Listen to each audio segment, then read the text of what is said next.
वित्त राज्य मंत्री पंकज चौधरी ने कहा है कि त्योहारों की शुरुआत खुशियों और राहत के साथ हो रही है। जीएसटी कट से लोगों को बहुत फायदा मिलेगा। पंकज चौधरी ने कहा कि सरकार के फैसले से मिडिल क्लास को बेनिफिट मिलने जा रहा है। हमारे संवाददाता आलोक प्रियदर्शी ने उनसे खास बातचीत की। देश भर में जो जीएसटी कटौती का बड़ा रिफॉर्म हुआ है वो आज से लागू हो रहा है, नए दरें आज से लागू हो रही हैं। इस बारे में बातचीत करने के लिए हमारे साथ मौजूद हैं वित्त राज्य मंत्री पंकज चौधरी। सर, सीएनबीसी आवाज में आपका बहुत बहुत स्वागत है। सबसे पहले तो सर, जो आज नवरात्र है और नवरात्र के दिन लोगों को जो खास तौर से जीएसटी रेट में कटौती का तोहफा मिला है, उसको लेकर कितनी तैयारी हुई थी और अब क्या होगा इसके बारे में? देखिए, डेट तो करीब 3 तारीख को ही घोषणा हो गया था कि 22 तारीख से जीएसटी न्यू रिफॉर्म जीएसटी जो हो लागू होगा। और आज सौभाग्य से नवरात्र का पहला दिन है, उसके लिए भी आप सबको मैं बधाई देता हूं।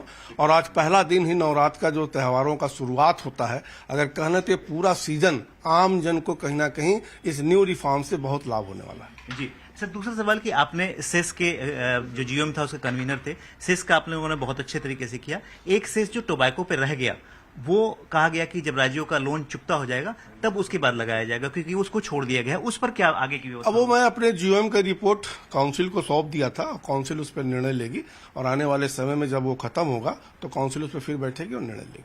सर, एक ये भी था कि नियो मिडिल क्लास नया उभर रहा है, उसके लिए कितनी बड़ी राहत होगी? प्रधानमंत्री ने इसका अपने भाषण में जिक्र भी किया था।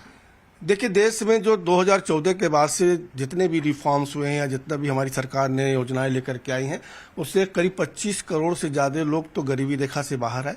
तो न्यू मिडिल क्लास भी कहीं ना कहीं जो पहले नीचे था वो ऊपर आया है। उसकी बात प्रधानमंत्री जी की है, उनको भी कहीं ना कहीं लाभ होगा। स्वदेशी को कैसे बढ़ावा देंगे आप लोग अब इस वक्त, खासतौर से प्रधानमंत्री के आह्वान के बाद? देखिए, स्वदेशी पे कहीं ना कहीं प्रधानमंत्री ने देश की जनता से अपील किया है कि हम ज्यादा से ज्यादा स्वदेशी अपनाएं, अपना मेक इन इंडिया का सामान उपयोग करें। और निश्चित तौर से प्रधानमंत्री जी जब अपील करते हैं तो देश की जनता सुनती है।